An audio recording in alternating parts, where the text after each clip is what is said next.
trade with me? I want yours of this object. Mine has a ding on the side from when I was at sea. The storms targeted us. Their supercomputer predicted every gust of the wind into the sails, every flex of my wrist on the wheel. There's a trade-off when you trade with me. You'll get one that's dinged. I won't. But you will get connection. Networking's important. They think they can just staple 3 copies of the same resume together, and the hiring manager will look at it and say, "Oh my God, there's 3 of him, but we pay him once? He's hired."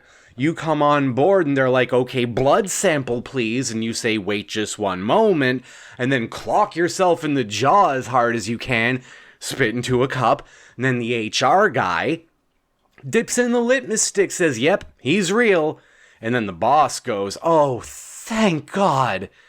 We can't afford another incident like Gary," and the HR guy says, "Who the hell's Gary?" and the boss says, "Exactly. The processing power of the microchips of the Stormlords is a hair metal band." They said, November Rain was originally our idea, but we called it March Drizzle. And yeah, I guess there's a lack of elegance there, but we're not about elegance, Axel. We're about the grit of the real world, the gales, the tornadoes that gather like sparrows around a puddle and dip their litmus beaks in your bloody gash. You wake up from a pleasant nap in the park, find your gut slit open, birds feasting on the inside parts, and you're like, no, I need those back. Then the birds ask you for a trade, peck themselves in the stomach, commit avian harakiri, and now your doctor puts the tongue depressor 3 inches deep in your navel and says, something feels different here. Have you been working out? And you say, no, some of my insides are now bird insides. The doctor says, I don't know what to prescribe for that. You say, how about a time machine so it doesn't happen? They grab their pad, scribble something down. Kind of looks like it says tin hat. You bring it down to the pharmacy. You're like, I've got this prescription for a tin hat. What can you do with this? Pharmacist sniffs it up and down, rubs it along the inside of their ear and says, oh, I have just the thing. Hang tight. And comes back. 15 hours later, they told you 15 minutes. You sat there on that uncomfortable chair, listening to George Michael songs on the speaker system, occasionally interrupted by calls for presumably a managerial type named Marcus, because a child was voiding his savings account, buying 12 Snickers. They're like, this is a huge transaction. This kid is 6. Snickers ain't cheap anymore. The war in Ukraine has interrupted the supply channels. Where else do you get the nougat?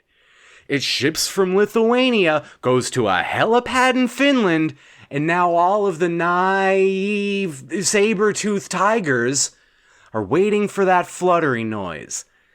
And then it comes and the helicopter lands and they're like, this is probably a good thing, right?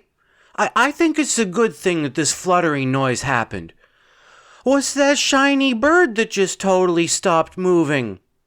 Oh, there's a gut coming out of it. Maybe it wants to trade.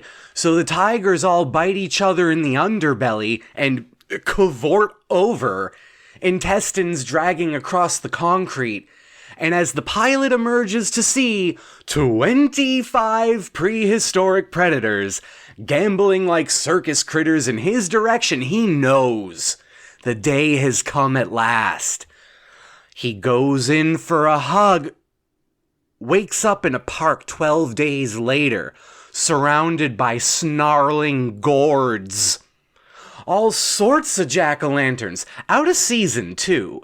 And you can tell, they killed the pumpkin, brought it to the taxidermist, said, what can you stuff this with that won't make me look like an idiot? Guy said, I mean nothing. How about we try a candle? You're like, not gonna cut it. How about one of those nitrous oxide bombs? So if somebody tries to hurt my pumpkin friend, they'll they'll get a little bit high for a while. And the guy says, I mean, so many details of this are illegal that I am within my rights to charge you extra, so yes, I'm in. Well, now there's drugs pumpkins and a saber-toothed tiger walking around with the pilot's esophagus. It's the wrong size, though. The pilot ordered the extra large at Starbucks. Oh, I'd like the half-calf, no-foam mocha latte esophagus. The employee said, we'll have to get one out of the freezer. It'll be 15 minutes. Well, 15 hours later, they come back. They're like, here's your time machine. So the esophagus drinker realizes that he and confused sparrow stomach man are one and the same. That they've all been part of some identity-blending Freaky Friday-esque nightmare. And the boss grabs their shoulders, shakes the shoulders, says, Gary, what happened? Wake up, Gary! And then static. And the image cuts off and the ceiling cuts off. And you're like, ceilings aren't electric? How can you interrupt the flow of information from the roof bottom to my eye tops?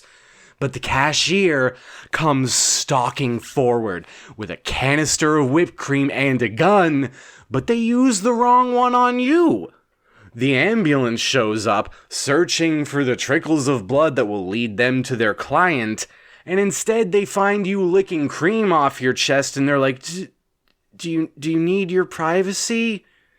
And you go, no, I'm the guy. I'm the one. Let's hook me up the gurney. So they hook you up the gurney. You get to the hospital, and the doctor comes in. She's got the longest earrings you've ever friggin' seen. They trail behind her like elegant evening gowns made of wind chimes, flowing from each earlobe and singing as they drag across the floor. And as the glittering purple collar of her doctor frock catches the fluorescent lights, beautiful hysteria plays out across the walls. It's all so wrong. And it's all so pretty. And part of you wants to say, hey, doc, question. What the hell? But then part of you thinks, no. I have made the logical play every step of the way my entire fucking life. This is the first moment of joy I have felt since I was 6 and I bought all those Snickers. I'm just gonna lean into the nonsense. The doctor says, here, let me listen to your gums, and you're like, fine by me. The doctor's stethoscope scrunches and widens such that it suctions to the entirety of your upper gum. She says, take a deep breath, but not through your mouth. So you try the nose, but your nose is plugged. No air is getting in. Air knocks at the mucosal door. Boogers just say, pretend nobody's home. Doctor looks at you impatiently now. The frock twinkles leap erratically, scouring the wall, chipping the paint. The doctor says you're gonna have to find another place to breathe from. And well, now you have to get inventive, don't you? You flex your face up tight like that's gonna help. Contract your esophagus, harden it, you can taste the mocha. And then you think, wait, I can breathe from anywhere I want. I'm free. You reach your hand up toward the ceiling, but no, the last moment you learn the truth. You can't breathe from anywhere. There's only one place there's breath in this room that isn't you. Grab the doctor by her face, and a small stigmatum opens up in your hand, and you go, wait a minute. I'm Jesus? The doctor nods solemnly as your new hand hole vacuums all the oxygen out of her lungs. She drops dead on the ground. You pry the stethoscope from inside your mouth and watch as the lights continue dancing. No more cracks in the paint. They were never there in the first place. You were never here in the first place. Son. You look up. Your heavenly Father strokes your hair as you rise from your nap.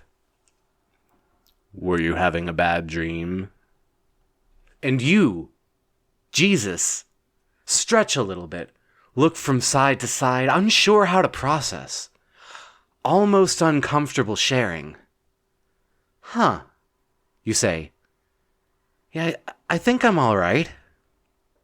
Were you having... That's not what I asked you. Pay attention. We have talked about this.